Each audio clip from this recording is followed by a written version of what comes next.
Alors, le BTB Xpacker.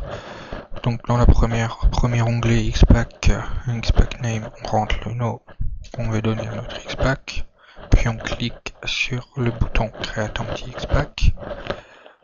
Dans le champ auteur, on entre le nom de l'auteur. Puis on clique sur Today pour avoir la date d'aujourd'hui. On peut entrer une petite description du contenu du Xpack. Puis on peut également charger une image qui représentera notre Xpack. En l'occurrence, c'est pour un tuto, donc c'est pas important. On clique sur le bouton Save. Alors l'onglet String Object, pour que vous puissiez en avoir, il faut déjà avoir un objet. Donc on va tout de suite voir l'onglet Object. Alors le Xpacker peut importer des objets au format 3ds ou au format DAE. Donc DAE c'est le Collada. Moi je vous conseille le Collada qui est beaucoup plus performant. Donc on clique sur Add et on vient chercher notre objet qu'on veut importer dans notre Xpack. Alors c'est un peu le way. Alors par exemple on va prendre poteau presse.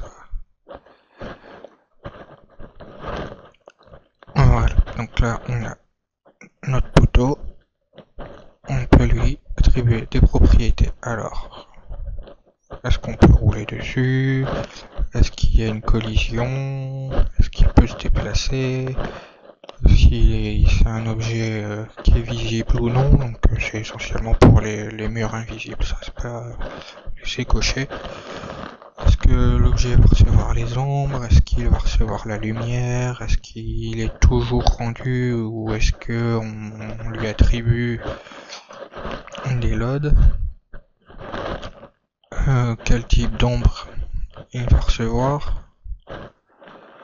La séparation groupe, c'est pour dans le Xpack lui-même, si vous voulez faire plusieurs catégories, par exemple l'objet signalisation, objet végétation, objet construction, etc. C'est ici que vous allez définir quel type d'objet c'est. Vous pouvez très bien le rentrer à la main, hein. C'est autorisé également. Là, c'est le type d'objet que c'est, si c'est un objet, une collision, une ombre, une lumière, etc. Donc pour RBR, ça sert à rien, ça sert à rien, ça sert à rien, ça non plus.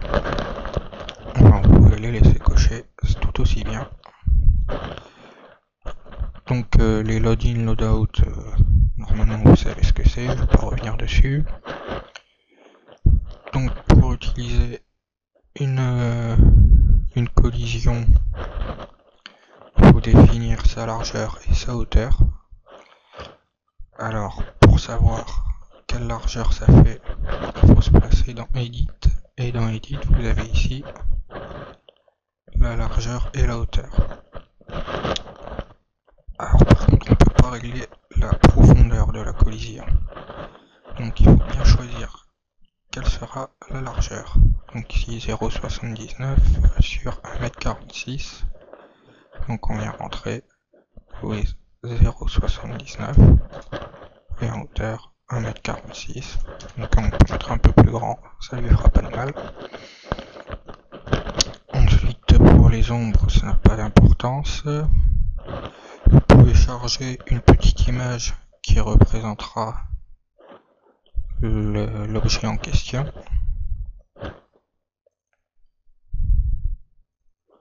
Donc poteau presse, hop, et toujours pensez à cliquer sur Save, parce que si vous changez l'onglet, toutes vos informations ici seront perdues. Après le randomness, c'est pour définir si vous utilisez les outils pour planter les objets automatiquement, pour définir la fonction aléatoire de la plantation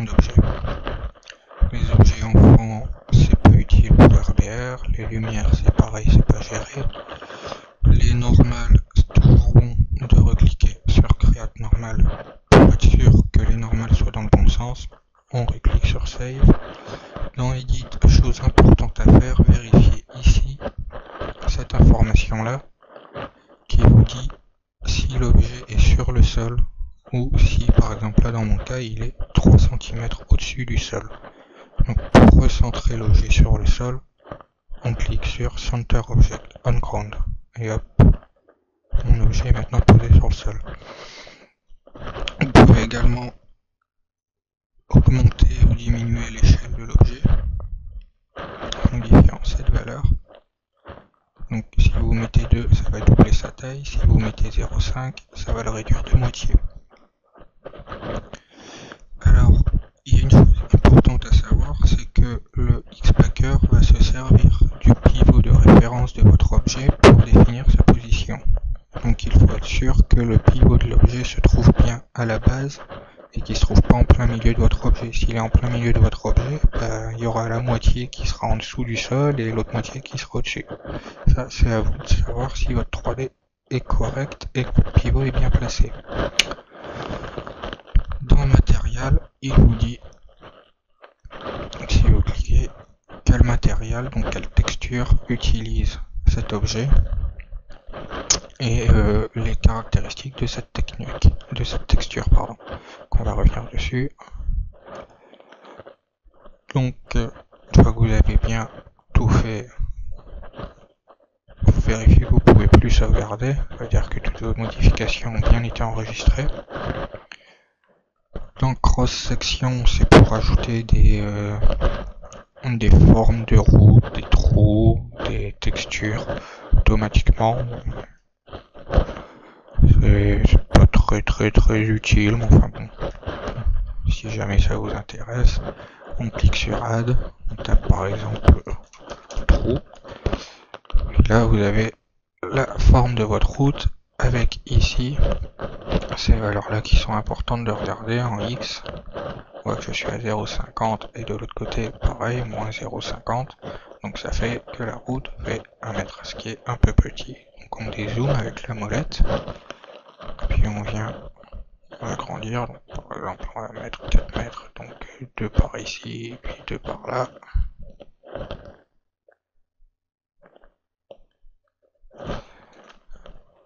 Et en maintenant CTRL enfoncé, vous pouvez ajouter des points à votre forme pour pouvoir la déformer comme bon vous semble. Donc moi je fais une forme un peu bazar. Donc ça peut être utilisé soit pour la route, soit pour les murs. Donc là ce sera pour la route, donc on va ajouter trop route, lui définir une texture, donc clic droit, add matériel, et par défaut il faut déjà avoir chargé un matériel qui pourrait aller sur votre route. Bon, moi là c'est pas le cas, donc je vais pas le mettre tout de suite, je reviendrai dessus. Vous pouvez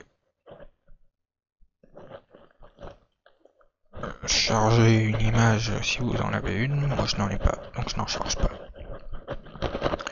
On peut faire la même chose pour un mur. Donc on va faire une espèce de mur